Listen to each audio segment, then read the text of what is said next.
In the first episode of The Last of Us, there's a scene where a dead infected person is seen on the wall.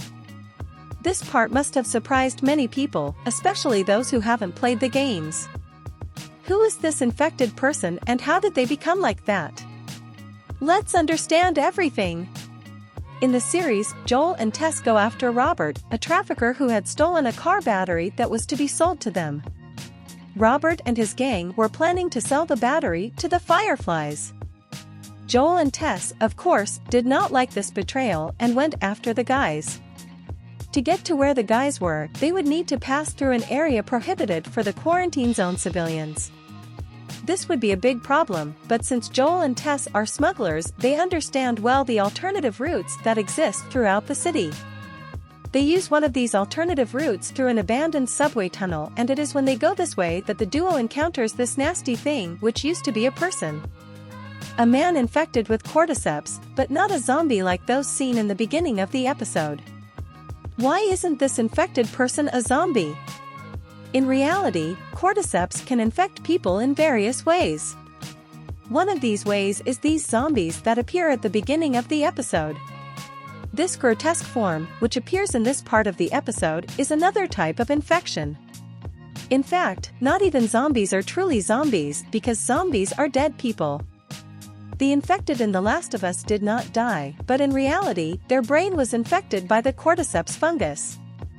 This type of infection that appears in the franchise, the infected who roam around attacking and infecting others, spreading the plague for everyone. They resemble zombies a lot, but they are not zombies. This second infection is even tenser. This is because this situation only happens when the host's organism cannot handle cordyceps. In these cases, instead of possessing the host's body, cordyceps simply kills people. So it's good to be clear that the infected are not zombies. For someone to turn into a zombie, they must first die. In these cases, like the guy in the episode, he died but did not become a dead person. Instead, the fungus continued growing from the remains of the person. And that's exactly what happened with the guy who appears on the wall. Instead of turning into an infected person, like those seen in other scenes, this guy had the worst luck.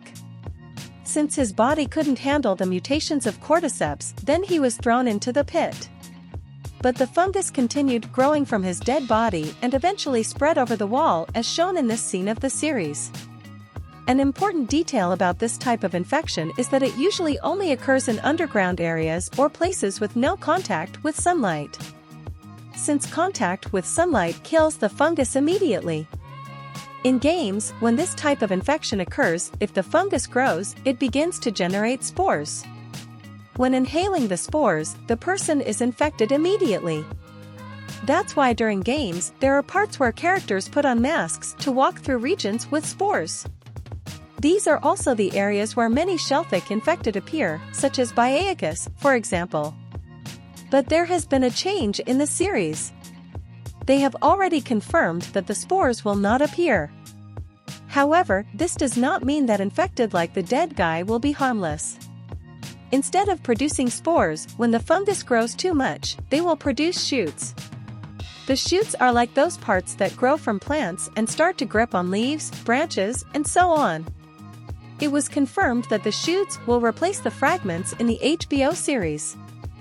According to the series creators, Neil Druckmann and Craig Mazin, if they used the fragments it wouldn't make sense to use them in the same way they appear in games. This is because, in the context in which the series is being developed, the fragments would spread throughout the world and soon everyone would become infected. Then there would be no series, it would be complicated. Your support means everything to us, so please consider subscribing, liking, commenting, and sharing our content.